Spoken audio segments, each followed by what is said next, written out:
Hey everybody, Big Toad here, and welcome to my studio.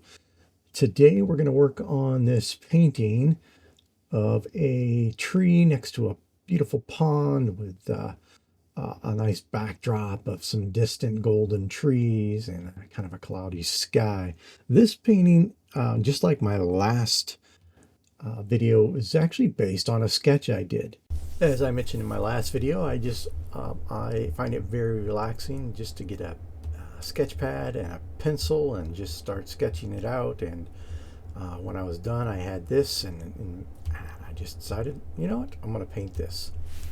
As I typically do, I started out sketching in my drawing, and I'm using a mixture of burnt sienna with mineral spirits. I really thinned it down so it would dry quickly and go on smoothly. Not everything in the sketch I did in my drawing pad is going to convert well to a painting. So when you go to do your sketching on your canvas or your board, you have to think about, what am I looking at that's going to convert well to a painting, and what do I need to simplify and remove?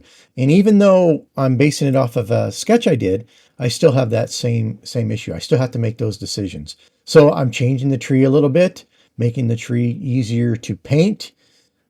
The amount of detail I have in my sketch pad notebook would never work well in a painting unless I want to do an ultra realistic, and then just there's no need for that. What I'm doing, just like I do when I'm going off of a photo or I'm doing plein air, I want to capture the essence of what I drew. And it was the beautiful little pond or river. It was the big gnarly tree, the background, the vividness of it, and all that goes along with that is what I'm after, and just the feel of the serenity of the painting. After the sketching, I start blocking in. I start with the water. I've got some dark blues I'm going to put in place to block that in. I'm going to do a little bit of work on the water to lighten it up. So I'm doing a little more than just a block in on the water. But I already have the blues mixed up from a previous painting, so I'm going to go ahead and use them. You notice I'm putting a little darker in that bottom lower corner of the water. Then I'm going to move on to the tree line in the background. I'm going to put down a yellow ochre, and I think I have a little bit of burnt umber mixed into that to deaden it out a little bit and darken it up. That's just going to be my block in for that. I'm going to come in and lighten that up and make it a little more vibrant eventually. Now for the sky, I come in with a lighter blue to block that in. And that blue leans a little bit towards the gray. Of course, I use ultramarine blue, some titanium white, and I deadened that down, I think, with a little bit maybe of Alizarin crimson, or probably maybe burnt sienna. Anyway, I deadened that down so it wouldn't be quite so bright. I'm not after a brilliant bright blue sky so much as kind of a cloudy overcast. So I'm going to gray it out. I'm going to come back though and blue it up a little more later in the painting. I'm being careful to get down close to my tree line. I don't have to get real close because that's not the first layer. And these first blocking colors do have a little bit of mineral spirits mixed in with them to help them dry a little quicker, because they are my first layer, and I'm just going to come right over the top of a lot of them later in the painting. And you will see that I do pull some of that yellow ochre up into my sky, but that doesn't bother me at this point. I go back over it with a little bit of blue and cover it back up. I'm going with a darker color at the top. You know, your sky, if you look at it, it's always going to be darker the higher you go. So I do come in with a little darker shade or hue of that blue. And I will touch that up again later. Next, I start working on my cloud. And I'm going to use, it's slightly blued, but it's grayish, but it's really light. So it's been, the hue's been brought down quite a bit with titanium white.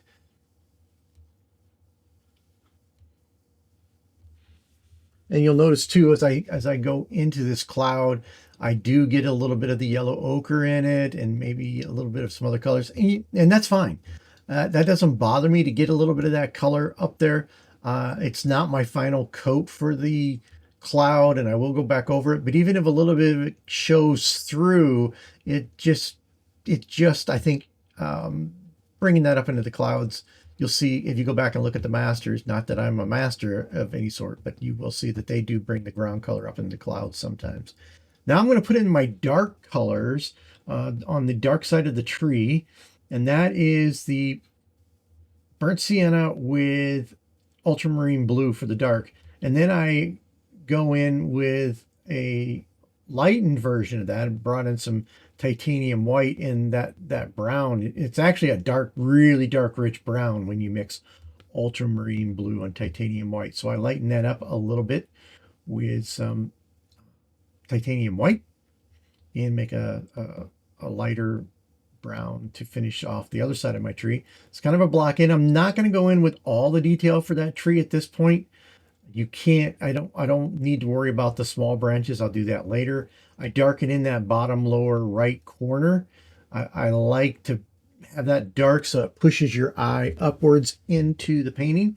And then I block in some of the green, dark green grass down there in the bottom.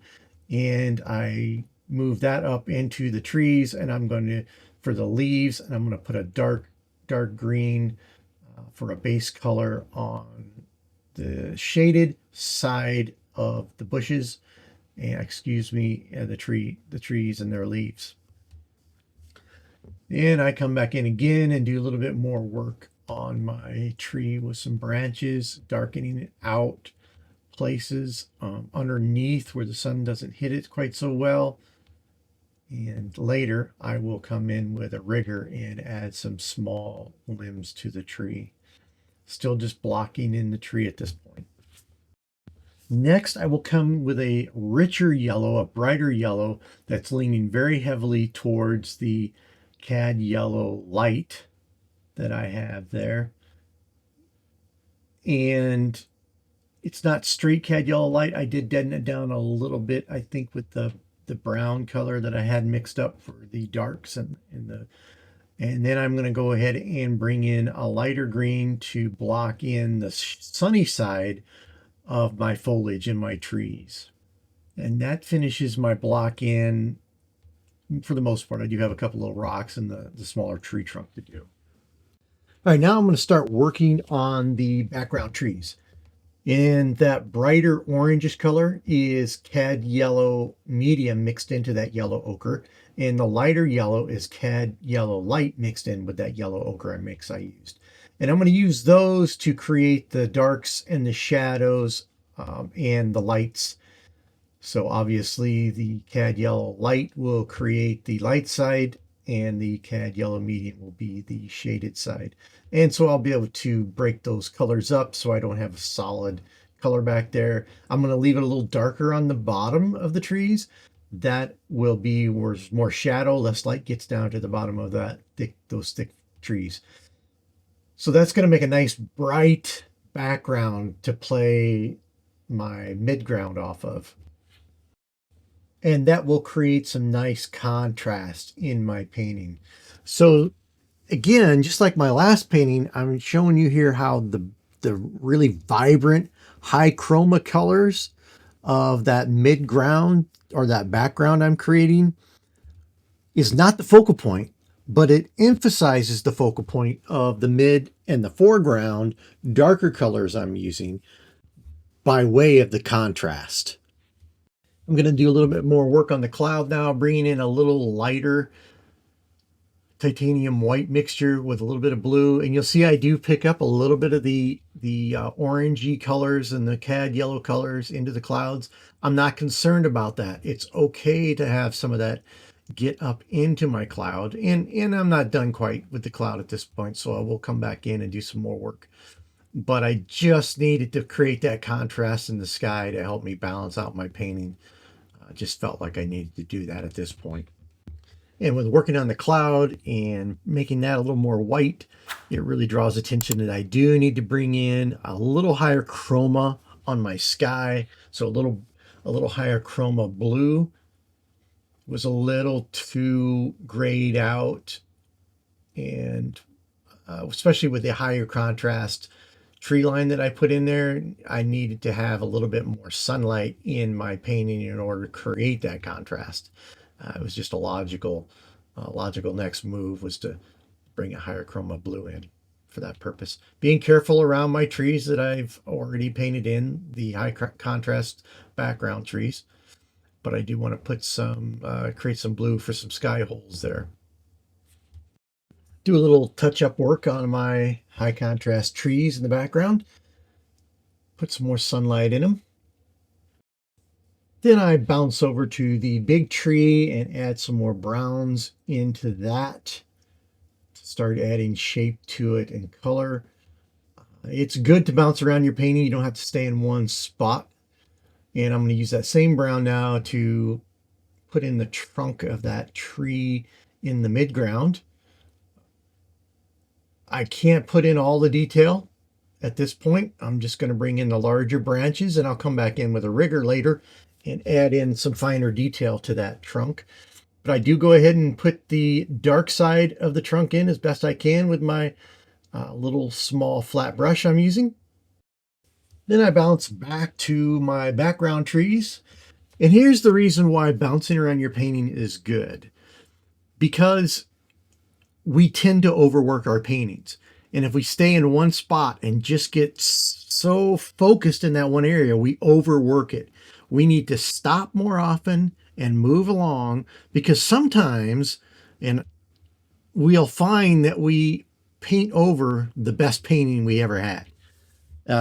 So the end painting is not always the best one. We might have painted over parts and pieces of it that were nicer, better looking than what we end up with in the end. And you'll know that too. I mean, if you think back, you can see that in your own painting. If we would have just stopped sooner.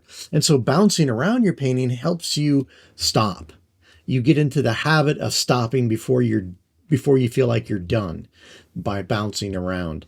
And so it keeps your eyes fresh. It keeps you from over hyper focusing, and it allows you to recognize what looks nice. And because a lot of times you'll be painting and you'll come back and you realize I should have stopped, and what I had was better. Now I've at this point I'm moving on to putting in some brighter greens into my tree and the foliage, and coming in a mid color now. I've got the really dark, I've got the light, now coming with a mid color green. A lot of my greens are based off of yellow ochre and ultramarine blue. I mix those in, then I lighten them up, and then I lighten it up with titanium white, and then I come in and I'll mix in a little bit of, I'll pull some of that out and I'll put in some cad yellow medium. I'll pull some more out and put in some cad yellow light.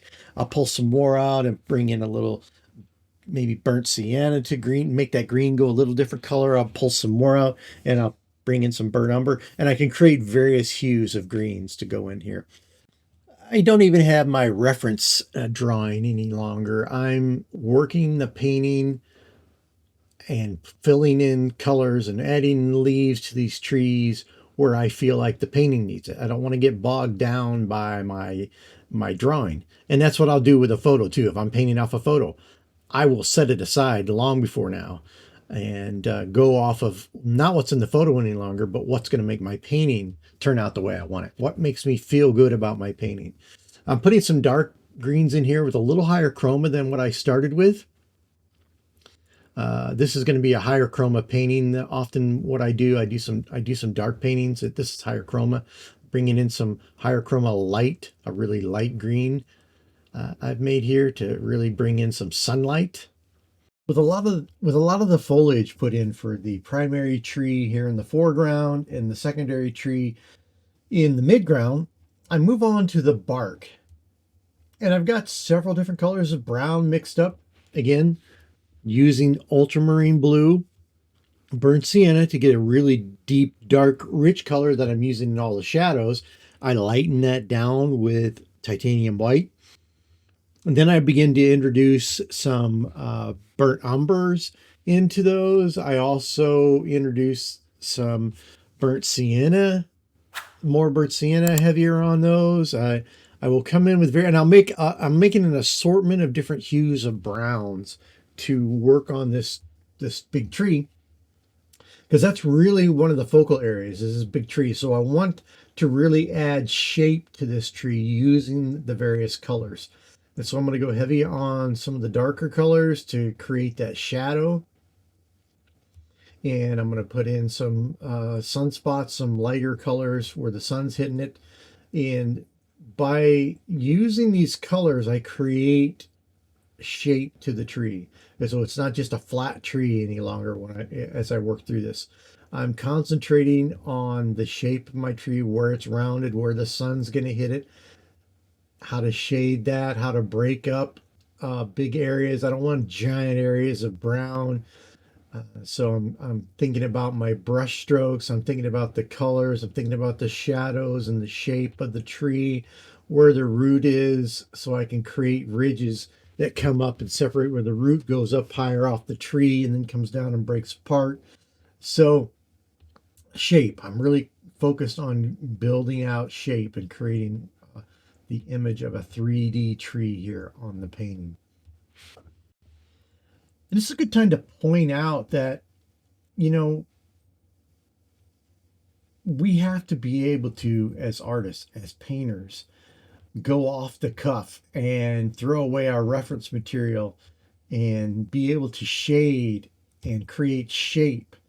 Because sometimes what we're looking at in plein air and what we're looking at in a photo or in my sketch doesn't translate well to a painting.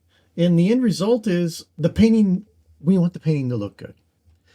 It's less important that it looks exactly like our source material.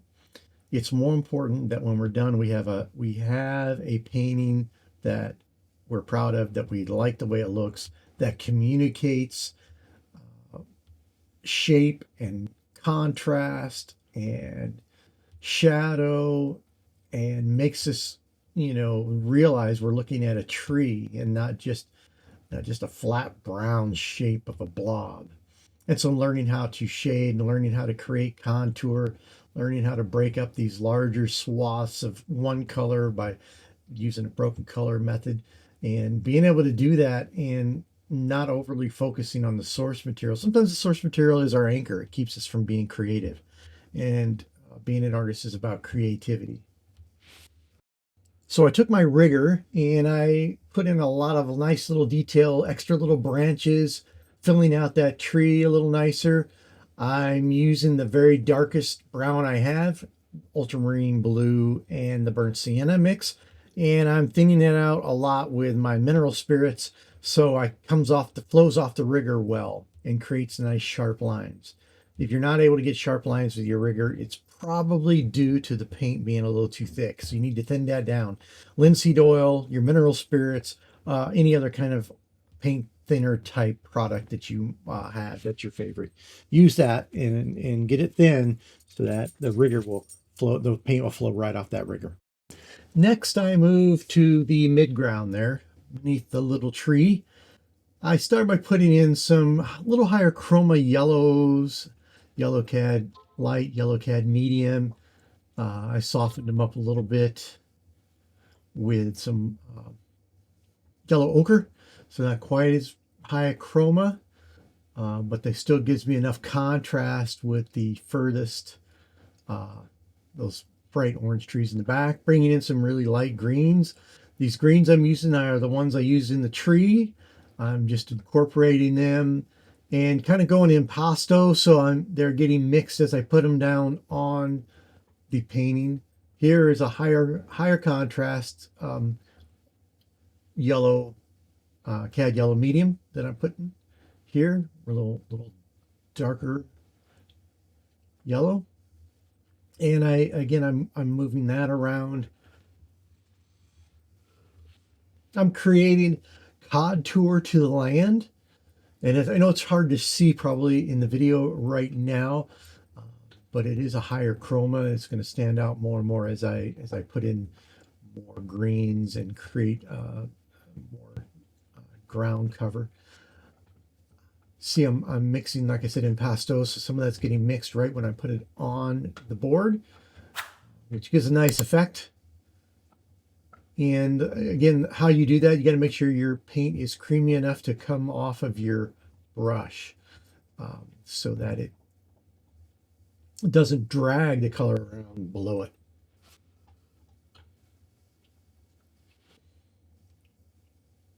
I'm using that little flat brush to sweep up with the color and make little tufts of grass sticking up. I'm not going to paint every individual blade of grass with a rigger. I just want to create the illusion of such grass. I'm going to put darker colors around behind this tree on the right.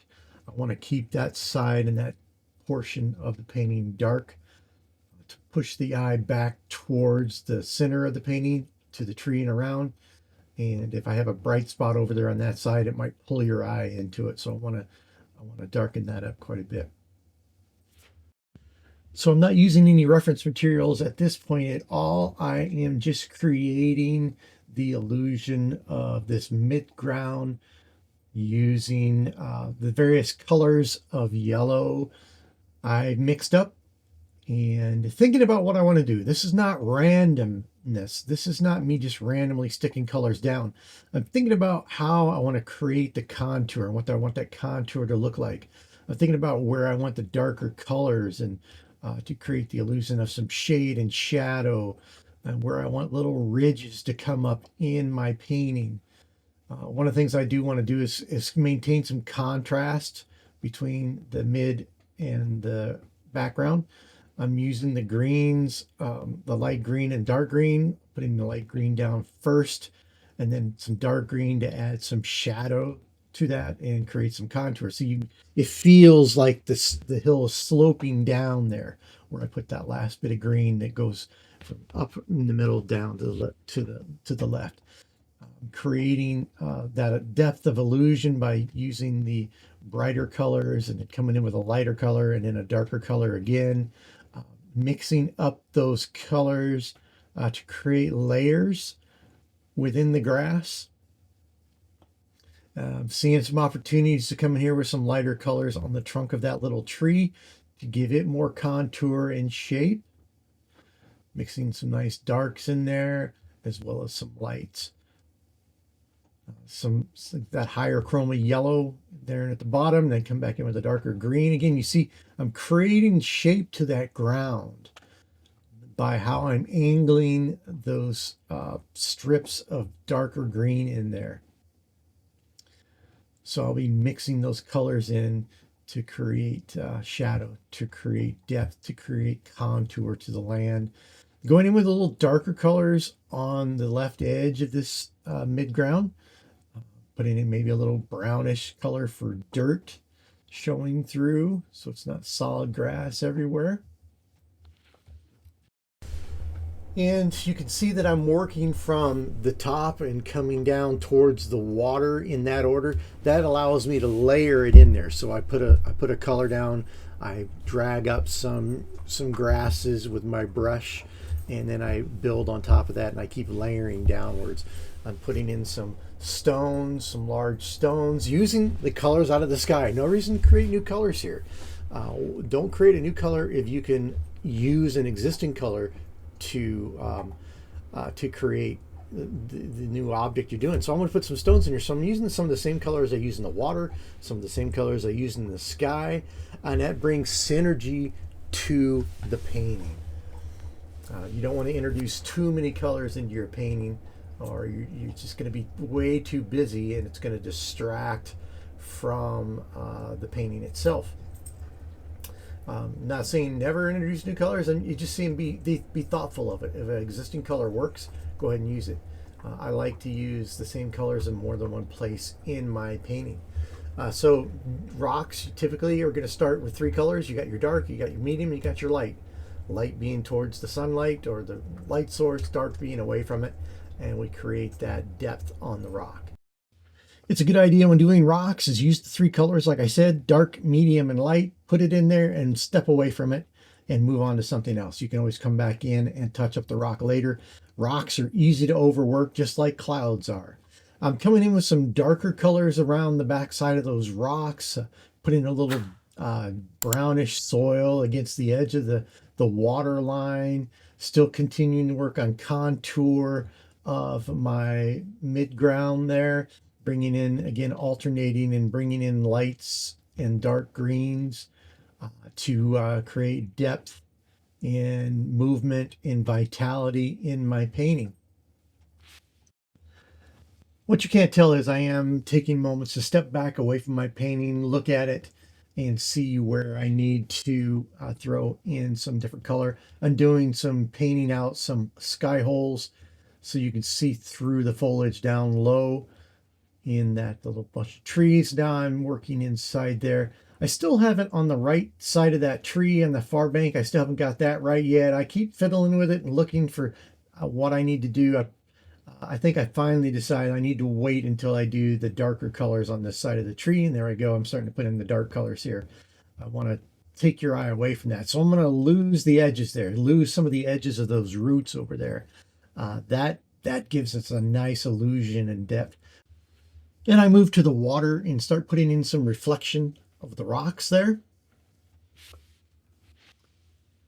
And work on that shoreline a little bit, using some darker colors along the shoreline and putting some reflection there. I'm going down to the foreground now also and starting to put some greens in there. I need to create the reflection of the tree in the water. So I'm using some of the same greens around the base of the big tree and also in the water itself to create the illusion of that reflection. Put in some color for the trunk to reflect. Working that a little bit now. This paint that's on the water was already dry. So there I took some off and spread it around a little bit with a paper towel. Now I'm going in with Q-tips and I'm pulling out some of this wet paint I just put down. And I've dipped that Q-tip into some mineral spirits so I can pull some of that green out. I'm putting some back in. I'm fiddling around with this a little bit more. This is not a technique I often use with the Q-tip, but I work on that shadow for a little bit, trying to get that reflection a little more broken up. I'm better at painting reflections wet on wet when I've got wet water and I come in over the top of it with the reflective colors and then work it in. I work out this okay. Now I'm putting those rocks in. Again, the 3-stage rock, a dark, a medium, and a light. And putting the light color on there to create the shading. Stop, don't overwork your rocks. You can quickly overwork a rock trying to get perfect. I do come in with some straight titanium white to put a little reflection on top of the rock. And because I'm doing impasto, I just blend it right there on the spot. Working on the dark shadow on the right corner.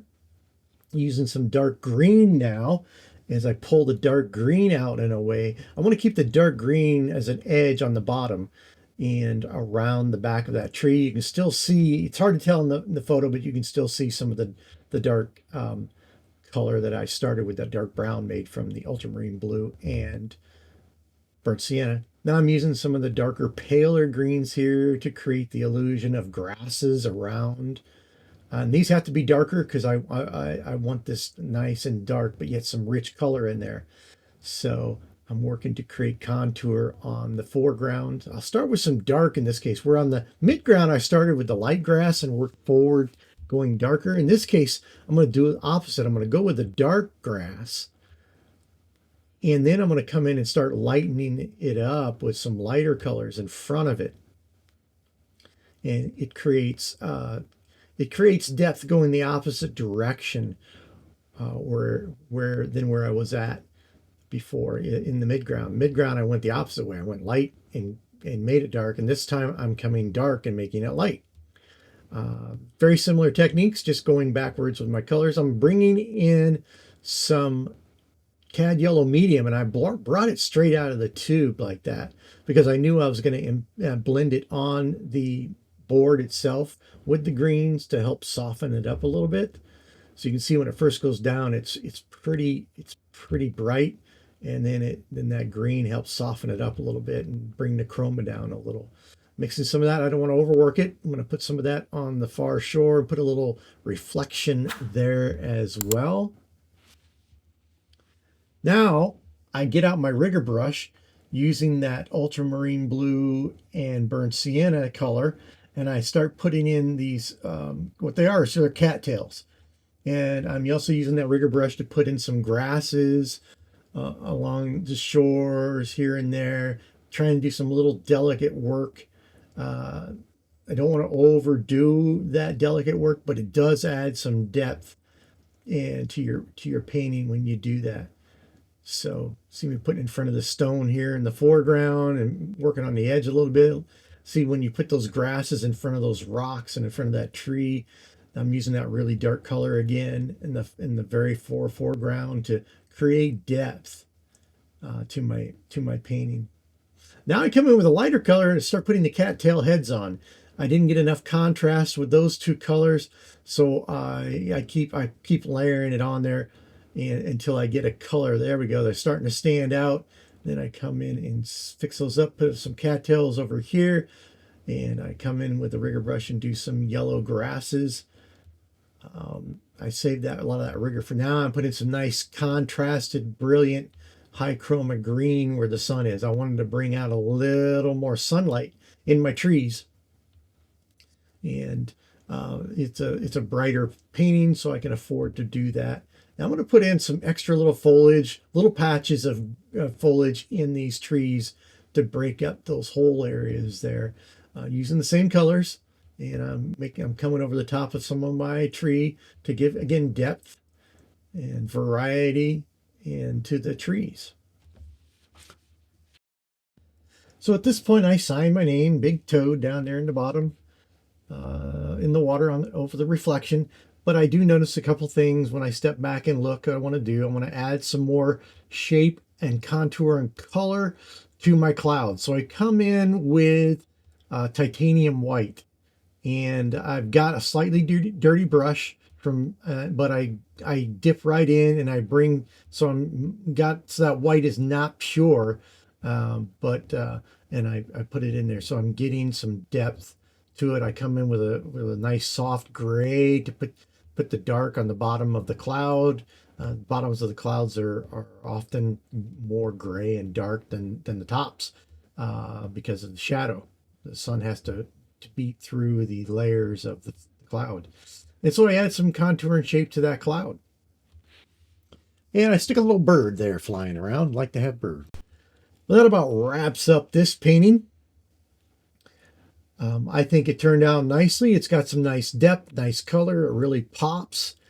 And I hope it was a good demo for you. I hope you learned something. I hope it was enjoyable. I appreciate you watching all the way to the end. And if you haven't subscribed, I would really appreciate it. It helps keep the channel going, and it inspires me to continue working. So I'd appreciate a thumbs up. I would appreciate subscriptions. And in the end, I hope you had fun. Well, for now, this is the Big Toad, and I am out.